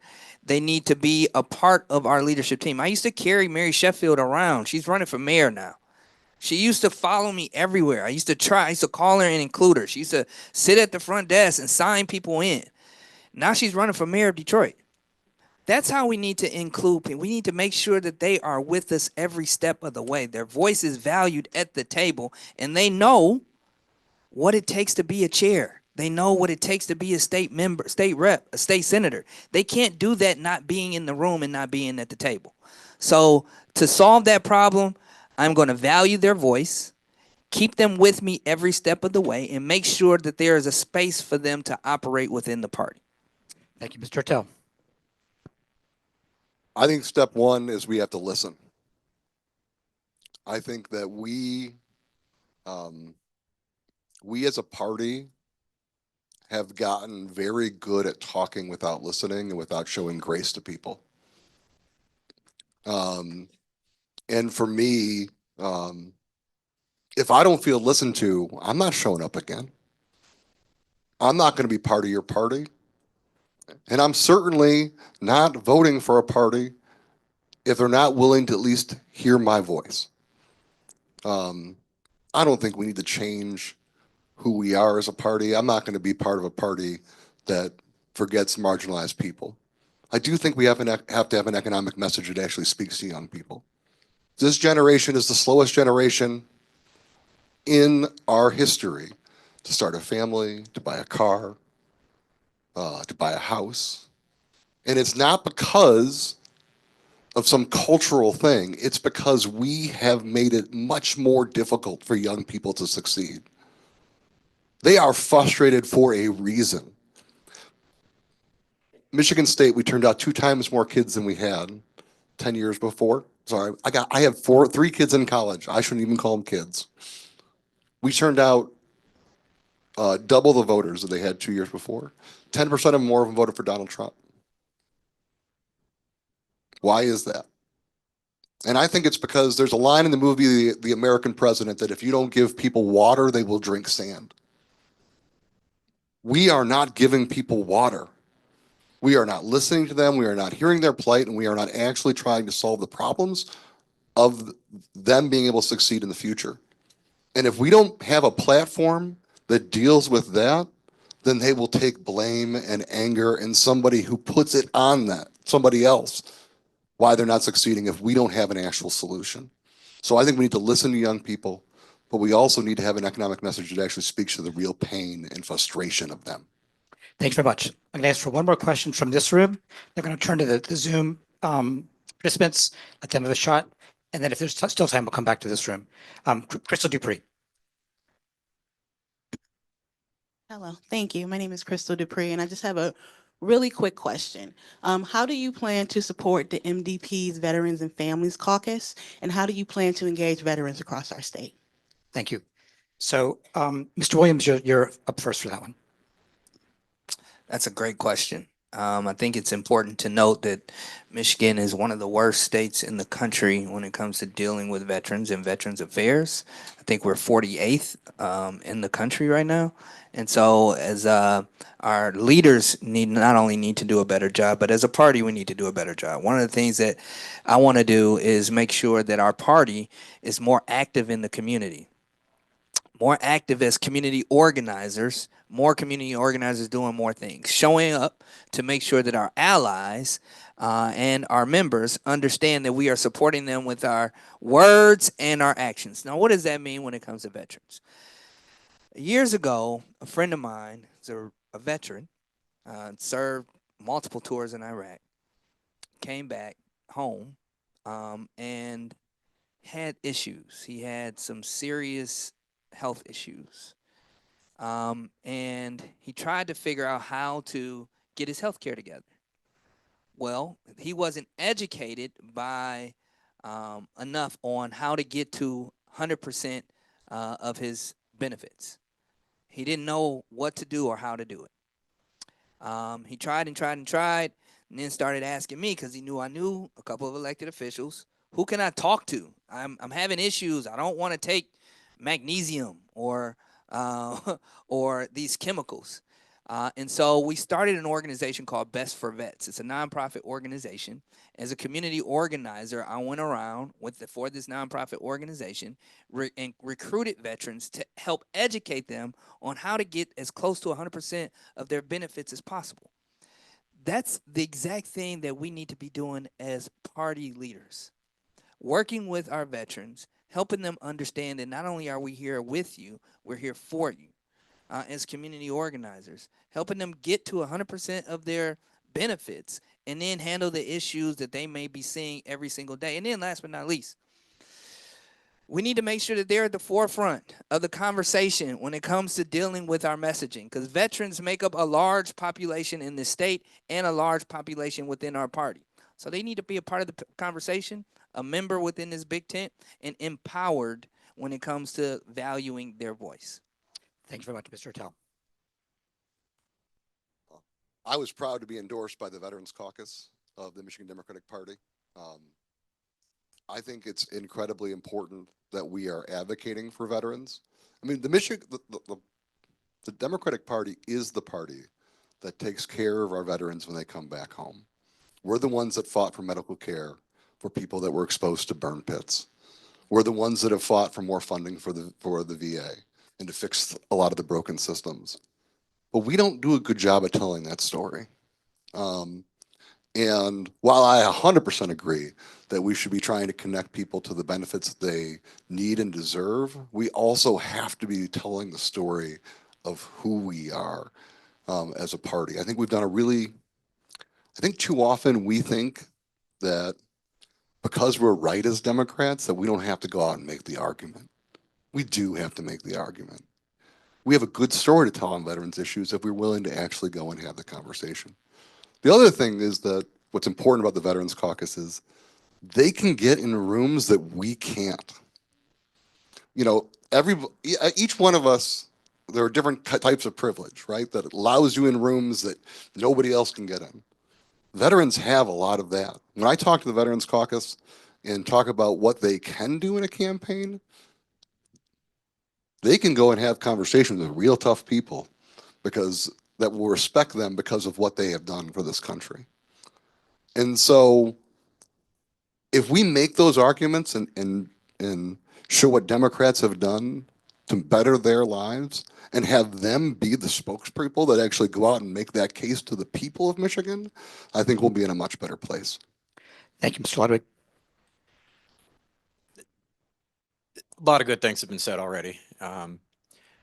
I think it's important, first of all, to recognize the unique status of veterans in our society and the fact that they have offered themselves up in a way most of us will never do. And we got to honor that. How do we do that? Well, number one, as you know, as Al said, as the senator said, make sure people are getting the services they're entitled to and making sure those services are solid and good. Let's talk in general about our constituency caucuses, including caucuses like the Veterans Caucus. We need to make sure that you all have access and opportunities to kind of cut the line and get to our policymakers. How can we do that? You know, we own a beautiful building in Lansing. Beautiful. And it looks like hell right now. It really does. We need to clean that thing up. We need to have some open houses. And when it's time to talk about veterans issues, we have our Veterans Caucus come down and talk directly to our lawmakers. It's not about getting the party on some particular jag. Let's cut out the middleman and get you talking to the people you need to talk to. And let's also make sure that we're providing opportunities for our constituency caucuses to educate and to provide service to our policymakers and vice versa. Make sure that that information is flowing from, the VA to our constituency caucuses, just to make sure that we can, operate as that kind of good faith broker of information and hopefully services. Thank you very much. I'm now going to move to some of the folks participating on Zoom. So they're currently 83 people online. To those folks who are on Zoom, if you want to ask a question, please use the raise hand function. And I'm going to call on you in the order in which the hands have appeared in the list. And the first one up is Abdul Asada. And I'm going to allow you to talk. Please again limit your questions to 15 to 20 seconds. Thank you. So Mr. Al-Sadai, you should be able to pose a question. Yes. Good afternoon to everyone. Thank you to all the candidates. First, I have to make that comment that I was elected to the committee in Washington County, and since I've been elected to that committee, no one has contacted me. No one has sent me an email. No one has Abdul, even... you only have 20 seconds. I am going to cut you off. I Please ask your question. I understand. My questions to the candidate is one, why are they not writing down the questions they're being asked so they could remember what did they were asked in this meeting? Number two, the State Central Committee approved a proposal to create a think tank to discuss what has happened. Why did we lose the state? And none of them have made any comments in that. What do they think of this? Number two, what is it that they think we should prioritize to discuss? Why did we lose? Thank you. Thank you very much. So we start now with Mr. Hertel, I believe. I don't have a pen up here to write down the questions, but I think we've tried to answer them. Two, I think that the think tank is a good thing. I'm glad that the people are taking part in it. I think that the purpose of it was to get ideas from around the party, and I think the next chair should be listening to those ideas, not influencing them in the process. So that's why I have not taken part in that. I think it's a good thing that we're doing it. And the third question was? I think you answered the two questions. All right, cool. Mr. Ludwig. I guess the good news for our questioner is that this will be up on YouTube. So if you want to review at a later time, go for it. The idea of this think tank that was approved without substantial definition at the State Central Committee is a good idea. However, I think we have, pretty much all of the different groups around the state, constituency caucuses, clubs, county parties, we've all been having earnest discussions about how we lost this election. I guess the good news is we kind of lost it everywhere. I mean, with the exception of young women and black women, we had support erode among virtually every demographic group. So I don't think there are magic words or superhero candidates that are going to save us. This is about retrenching to our core messaging. This is about building up our capacity all across the state and building up a team to get back in the arena and come up swinging again. As people have noted, as Debbie Dingell said, they're going to overreach spectacularly on the federal level. And the one thing we can be ready to do is to talk about these errors of judgment that are going to be made by the Republicans and the implications for these decisions they're going to make. I think that's a very legitimate role for the state party chair, much more so, for example, than getting involved in our own internal fights about policy. So I think that's certainly one of the things that the state party chair could be doing, is complaining bitterly about Republican activities. Thank you. Mr. Williams. Some of these questions I received prior to and been, looking over them pretty heavily.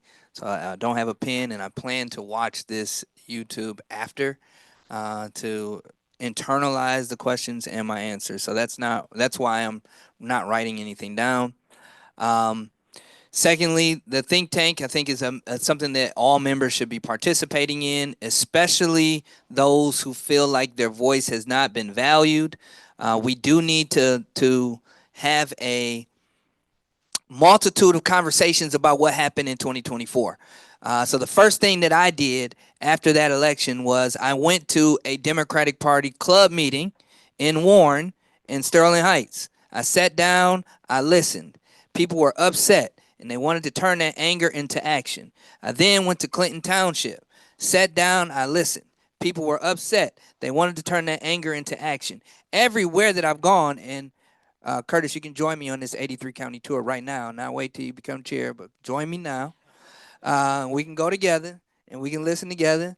But I've been on this tour, and everybody is turning and wants to turn anger into action. We don't need a think tank to understand that we missed the boat in this past election. We don't need a think tank to understand that in Michigan, messaging was completely off. We had already solved the problem of reproductive rights for all, but that's all everybody wanted to talk about everywhere else. We didn't talk about healthcare for all. We didn't talk about quality education for everyone. We didn't talk about clean and affordable water for everyone. I mean, these are core values to Michigan Democrats, and none of it was discussed.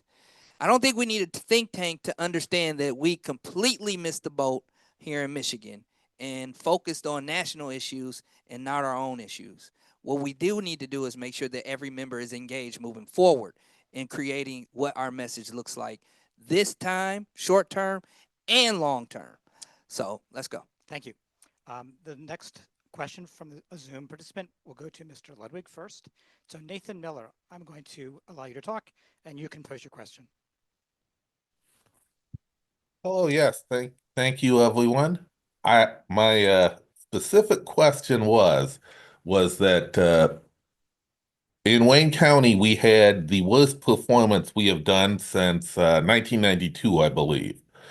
And under the current law, we aren't allowed a county party, as I understand it. Is there any specific plans we have for Wayne County in terms of changing things from how we did this past election? Thank you very much. Yeah, Wayne County has a shockingly low voter turnout rate. And it's a real serious problem. And not being from Wayne County, I do not have the answer for your question. But I'll tell you one thing I'm really good at is asking questions and getting uncomfortable. And I've asked a few times in a few different groups in the Detroit area, you know, what's going on? And I've gotten some very interesting answers. Not always the same answer, but it's an absolute problem. And if it continues the way it's going to be an absolute crisis. So it has got to be a huge focus of whoever the next chair is to get Wayne County performing again as we need to win these statewide elections. I will say, to my knowledge, the county party in Wayne is not very active. It is all clubs.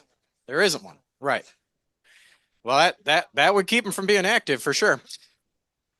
You know, we have got to attend to these situations when they crop up. I'll give you another example. The old 6th district had a lot of trouble filing their paperwork for campaign finance. And nobody ever got on the phone and said, hey, get your homework done. You know, we need a state party that is actively looking for these kind of problems and going out there trying to solve them instead of just pretending it's not happening and hoping they can do GOTV for whoever's left. We had a spectacular get out the vote effort this last time. We threw a ton of money at it and it didn't work. Not because, we weren't talking to not because we weren't trying, but because we weren't aggressive enough and we weren't talking to the people such as infrequent voters. We were just talking to the same people over and over again. And as I said before, we were often duplicating efforts with third parties that we couldn't coordinate with, which was doing more to make people angry than get people out. Thank you, Mr. Williams. I think it's absolutely ridiculous that Wayne County doesn't have a county party. I think it's absolutely ridiculous, and we need to change that. And when you elect me as chair, we will change that immediately. Whether we have to go through the state legislature or just change our policy within our bylaws. Because if we don't, guess what? Oakland County is right behind it. Oakland County's population is growing just as fast, actually faster, and they're going to reach that population threshold soon. And so Oakland County won't have a county party. If that's what we're using to hold Wayne County from having a county party population, Oakland County is right there.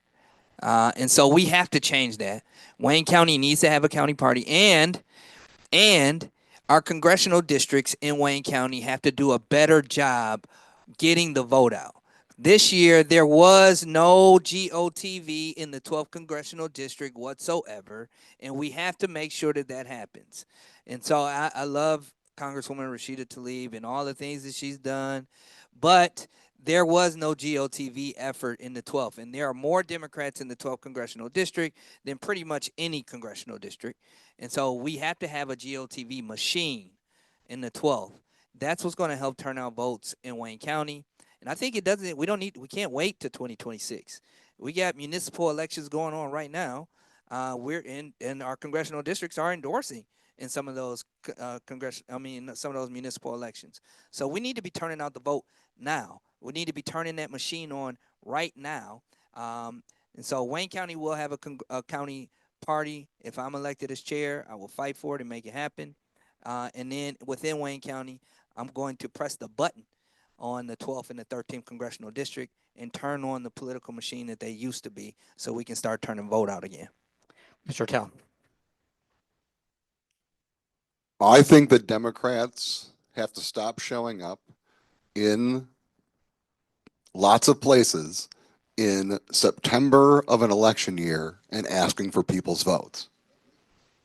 We have to be building from the grassroots in every place.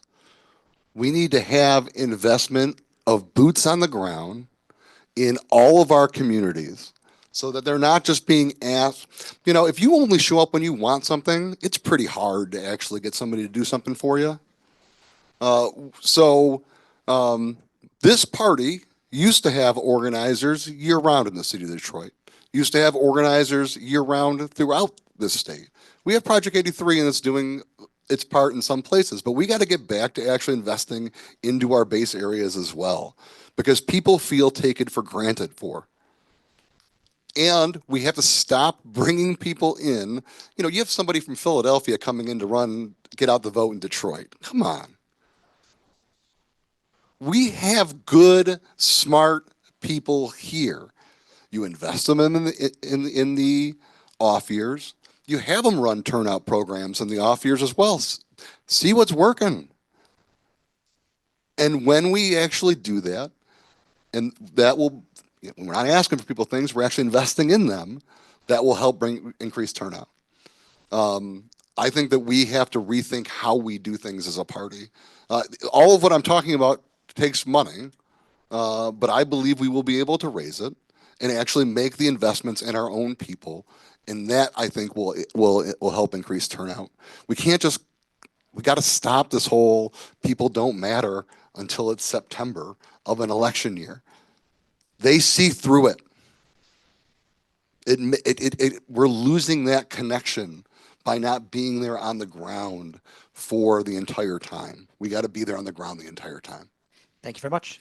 Mr. Williams, you're going to be the first off answering this question. This is from Tiffany Tilley. I've allowed you to talk, so you should be able to speak.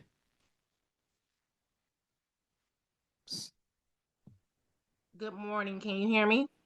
Yes, we can hear you.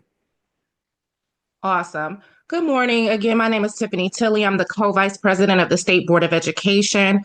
I want to thank the Washtenaw County Democratic Party for hosting this platform for all of us, because this is amazing. My question is, what is your fundraising strategy? How will you ensure the party has the financial resources it needs for success? And how will you maintain transparency and accountability in the party's financial operations? Thank you, Mr. Williams. I know we haven't talked about this, but in order to, first of all, start with transparency, I want to open up the State Central Committee meetings for everybody to be able to participate. That's on State Central. So that's number one. I don't want to be scared that any of our State Central members may be Republicans. So I want to make sure that they receive the budget and are able to look at the budget, read it over before they vote on it. So that's number two. So I want to open up transparency and be as transparent as possible. That's what Democrats do. And then I want to make sure that on fundraising, I mean, I think that we are missing the boat on fundraising here in Michigan. There are a number of industries that we haven't even tapped into, of individuals who identify as with our democratic values, and we haven't even tapped into that. So I think we can improve on fundraising here in the state of Michigan. I know we can.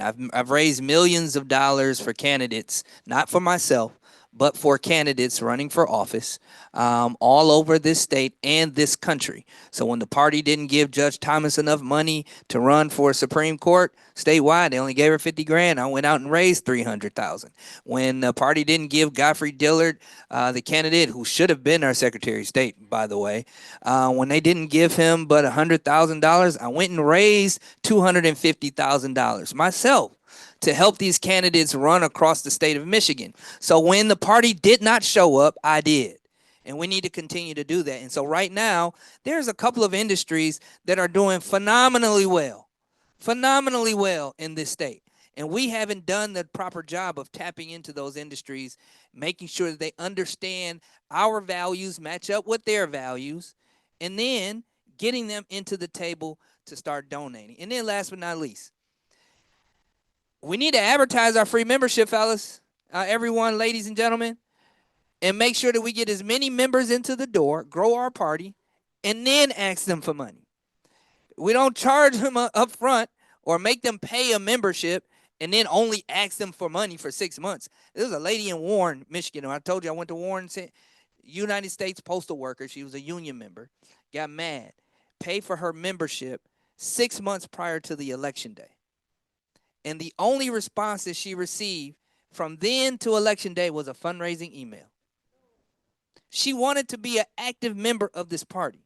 She wanted to know how to participate as a member. There was no orientation. She lived in Clinton Township, and after the election, she was so mad that she didn't get any information. She went and found a meeting to go to. Guess where it was? Warren, Michigan, 25 minutes away. When there is an active, functioning Clinton Township Democratic Club right there in the city that she lives in. But she didn't know. Why? There's no membership orientation. Nobody is telling our members how to get involved, how to get engaged. We need to do that. We got millions of people in this state that identify as Democrats. Let's get them involved. Let's get them engaged. And then let's ask them for money. Thank you very much, Mr. Hertel. When I came to the state, when we took back the state Senate, the year that we had won 11 seats, we raised $6 million. We expended $12 million the year we won 16 seats, and we spent $24 million actually winning the state Senate back. I raised $7.7 million to run for Congress, the most in the state. I know how to raise money. What I think we have to do actually is build a different relationship with our donors so they actually feel value. In my experience, a lot of people that donate money to candidates around the state have no interest in donating to the Democratic Party because they don't really know what they're getting for it. They don't really know what actually is happening on the ground. So I want to build regional donor tables so that we're actually pitching ideas like, for example, the investment on the ground in places like Detroit. In the off year, somebody has to pay for that. We go out and actually pitch donor tables on what we can actually get done. That's the way we raise more money in the Senate. We pitched ideas and seats to donors who care about these things. There are people across this country who care about Michigan because of its important place. And we have to go out and go out and actually make those arguments. The other thing is, and Al's right about this, we need to fix our broken membership system. The idea that we are actually have less members than 8 years ago is a travesty. It's been some of the most exciting times for Democrats in our state. The fact that most people have no idea when their membership is up and when it's not. That county parties are not told when someone signs up as a member so that you can actually go out and meet the person who actually just signed up to be your member. That you can't look up online if you're a member right now while we're sitting here. That a county party member doesn't know who has voting rights unless they get a sheet of paper that's sent to them right before a vote. None of that makes sense. We have got to fix that system. Now, I understand that when we went to free memberships that we stopped sending cards because it costs money. I get that. Understand. Every one of you carries one of these things around with you, at least most of us do. There can be electronic memberships. You can carry them in your electronic wallet. We can actually solve some of these problems. But it takes working with people that have access to technology. It takes making it a focus. We have people that give every month to this party that are not members of the party because they didn't click a button. That can't make sense. We can fix those things, and I think that will help raise dollars as well. Mr. Ludwig. Step one, get some clear deliverables for all of our employees and be conversant in what those deliverables are. Step two, find people who are interested in that. Your roundtable is a great idea. Get people together, talk about how you've got Project 83 organizers, but you'd like 2 more north of Clare. You'd like 2 in the Detroit area, 1 in the Arab area, 1 in the Black area. Talk about what you want to do, and then talk about how you need a bucket of money to do it. And then go find it, and there are proven ways to do this, but we've got to get our house in order first. We've got to be able to point to a plan for success. And, one of the things I've been asking as I go around to these, postmortems we've been having is how many of you have any sales experience at all? Let's just do that in the room. How many of you have ever professionally been in sales? We got maybe 20-25% of the people in this room. Teach people the basics of how to pivot an argument, how to agree to disagree, all of these well understood sales techniques, and then have something to sell. And we're going to sell the sizzle, we're going to sell the steak, we're going to sell the idea of the Democratic Party. And by the way, we have a terrifying bunch of yahoos running Washington right now who get up every day and give us something to talk about. We can sell this party, but we've got to get our house in order first. Thank you very much. Ladies and gentlemen, we have 13 minutes left in the meeting. Each of the candidates gets 2 minutes each for closing statements. Each candidate gets 2 minutes to answer each question. Therefore, we have time for one more question. 4 have been asked in this room. 3 have been asked online. So I'm going to give online folks one more chance to ask a question. They are lined up, and I'm not going to get to all of them. Let me just point out, and Mr. Williams noted this, if you send questions to me, and my email address is in the publicity for this meeting, I will forward them to the candidates. I've already forwarded quite a few. I didn't think we'd get to all the questions, frankly, but you can still have the candidates receive your questions. And if you want me to provide your email addresses with the question, I can do that also. So they can decide if they would like to respond. Kevin Vrisek, I'm sure making your last name, is online, signed up to ask a question, and you should now be unmuting. Kevin, you can, yes, go ahead. 2-part question, real quick, yes or no. Do you support ranked choice voting initiative in 2026? And then also, who are your Democratic Party heroes, living or dead, Democrats that inspire you? So let's see, that's Mr. Hertel. You're answering first.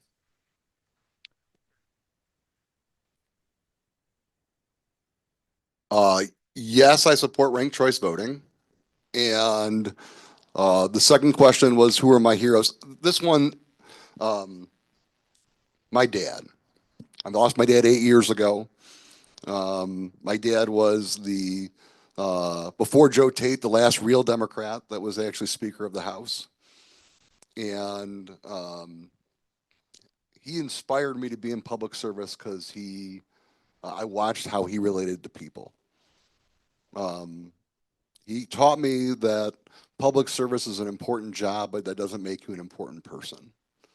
And to me, that is the most, that servant heart is the most important thing that any of us could have in either elective office or political office.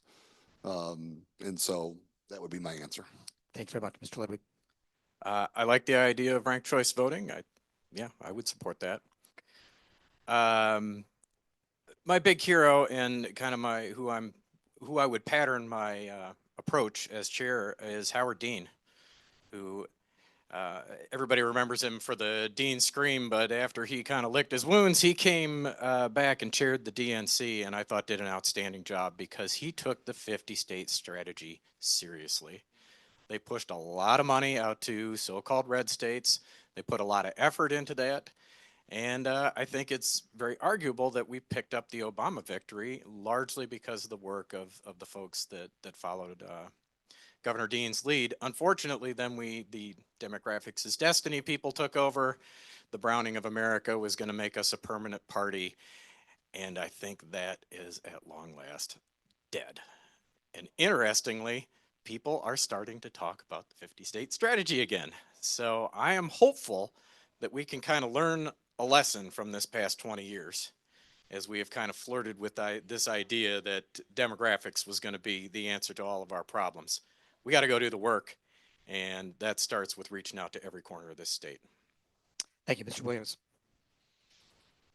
I am interested in ranked choice voting. I would love to see it, work within our party first, and then we'll see if it works, statewide. But I think we can try to make it work within our party first. It's a more democratic process, and I'm all for being more democratic. I think a party needs to be more democratic internally and externally. There are some things that we don't do within our party that really is democratic. There are some things that we do that I just look at sometimes and I shake my head like, what are we doing? And so as chair, I want to make our organization as democratic as possible. More people involved, more voices involved, and ranked choice voting might be able to do that for us. So let's look into it. My political hero, I have a few of them. As I've told you, I've been in this for a very long time. Born and raised a Democrat. And so I've heard stories of many and met others. One of my heroes was Congressman John Conyers. Grew up around the corner from him. The first time I went to vote with my father, I was 4 years old. And that was my first memory of any kind of election at all. I met John Conyers and Tommy Hearns the same day at the polling location. I know. It's a good group. But John Conyers would be one. And then, although was never elected, some of you may not know his name, but in Michigan politics, he was a beast. His name was Bob Millender. Simone Lightfoot knows who he is. Bob Millender is the reason why we had a Richard Austin, the reason why we had a Coleman Young, the reason why we had a John Conyers. He was the behind-the-scenes organizer, strategist. He was so important that they actually named a building after him right next to Detroit City Hall, the Bob Millender building. And there's a whole walkway that connects City Hall to the Bob Millender building. Bob Millender was, an amazing strategist. Amazing. And so my heroes, Congressman John Conyers, because he was everybody's representative, and Bob Millender, because he changed the game in Michigan politics. Thank you so much. We've now come to the closing statements. We have exactly 6 minutes left in the meeting, so we should be able to handle this. Mr. Ludwig, you're first. Thanks again to the Washtenaw Dems for hosting today. I think this was really great. We have a choice. Are we going to put a grassroots activist in the chair this year, or are we going to put a creature of Lansing in the chair? And with all due respect, Senator, I think the voters not politicians people might have something to say about who flipped the Senate. I'm sure you participated, but the change in maps is really what did that, in my humble opinion. And further, I do not believe that the state party chair is a consolation prize for losing the 7th. I believe we need to focus on the bottom of the party. We do not need another Lansing actor. We do not need the governor's friend. We need somebody who will go hard places, say hard things, and take a clear-eyed look at the real problems in this party. You need someone who commits to stay out of the ideological fights within the party and focus on what we need to do to rebuild a grassroots, aggressive, up and down the ballot party. Not mess around in the politics of Lansing. Get out and work on the politics in the countryside. That's what I intend to do. Thank you. Thank you. Mr. Williams. So, first of all, I want to thank Washington Dems for putting this together. I want to thank Chairwoman Theresa. Oh, I'm sorry. I want to thank the chairwoman and all of the Washington Democrats, Eli and all, who have helped put this together today. I think this is vitally important. The last time I was here actually was a gubernatorial's debate here in this room, I do believe, years ago. And so my name is Al Williams. You can find more about me at al4michigan.com. That's al4michigan.com. I want to run, I want to be the next chair to build the party from the bottom up, to make sure that we have, as I said, a precinct delegate in every precinct, a candidate in every race, a volunteer at every polling location, a functioning county party in all 83 counties. Project 83, we'll talk about later, but we have to have a functioning county party in all 83 counties. We have to value our allies' voices again. We have to make sure that they are heard. We have to make sure that they understand that we are there for them and with them, not just with our words, but with our actions. We have to build a party of tomorrow, and that takes work, but not just work in planning for the 2026 election, but long term. Rebuilding the party doesn't just end in the next governor's election. So let's not just talk about raising money to win in 2026. So we can raise money and still lose. Let's talk about rebuilding this party long term, rebuilding our community long term, because that's really what the Democratic Party is. It's a community. And I'll go back to my story. Soapy Williams, 1948. But prior to that, Democrats weren't winning anything statewide. It took two grassroots organizations, Democratic organizations from the Upper Peninsula, District 1, that's why you are always going to be important, in Wayne County, to rebuild this party. And they did it with a precinct delegate in every precinct, supporting candidates up and down the ticket by putting a candidate in every single race, and making sure that we are a grassroots organization. They didn't pay too many consultants, but they had a whole lot of volunteers, one for every single polling location. That's how we need to get back to winning again. My name is Al Williams. Check me out at al4michigan.com. Thank you very much. Thank you, Mr. Hertel. First of all, I want to thank Washtenaw County for hosting this, and I want to thank both the others that are both the other people that are running for chair. I think this remained cordial for the first hour and 14 minutes, and I'm going to choose to ignore what was the end of this, because I don't think that's actually what politics is about, and I think it's become too much of that, to be honest with you. Okay. Please hold your applause. We'll have a chance at the end. I believe that a party is made up of the people that are willing to go out and do the work, and that what we have failed to do is actually have real communication and go out and work with those people. As chair, I'm going to do that. If those of you who had questions today that got answered, I'm glad you got it answered. If you didn't, please go to hertelforchair.com, or you can go to my email, which is curtis@hertelformichigan.com. That's my personal email. It comes right to my phone. I want to answer your questions. I think that we have to have a great conversation about what happened in the election and what this party has to be. We have to be willing to go out and fight in all places across the state and make it better. We need to invest in our own people. If I'm chair, both of these people will be part of that conversation, but I want all of you to be part of that conversation as well. And so I ask for your vote, but here's the reality of it. I know I'm not going to get 100% of the vote and never have in any election I've ever run in. You're still a Democrat and you're still an important part of the party, whether you vote for me or not. I hope you'll show up regardless of who of us gets elected chair. I think you will, because you're here on a Saturday. And I look forward to working with each of you to growing this party, making it better, and winning in 2026. Thank you all. Thank you very much to all of our candidates. And this is the chance where we can have some applause.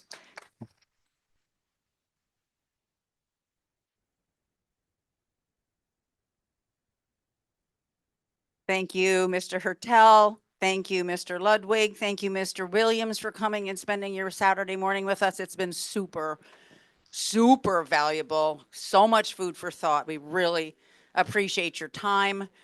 All credit to Eli Nathans for making this panel happen. And for running it so beautifully and getting us out at noon. Thank you, oh, I do want to say one thing. I will have a little brag point. The chair of the MDP Veterans Caucus, Theron Tingstad, is an Ann Arbor resident and is a new member of our executive board. So we're on it as far as the MDP, as far as the veterans go. All right. Thank you so much, everyone. Thank you for coming. Thank you online. Great to have you all here.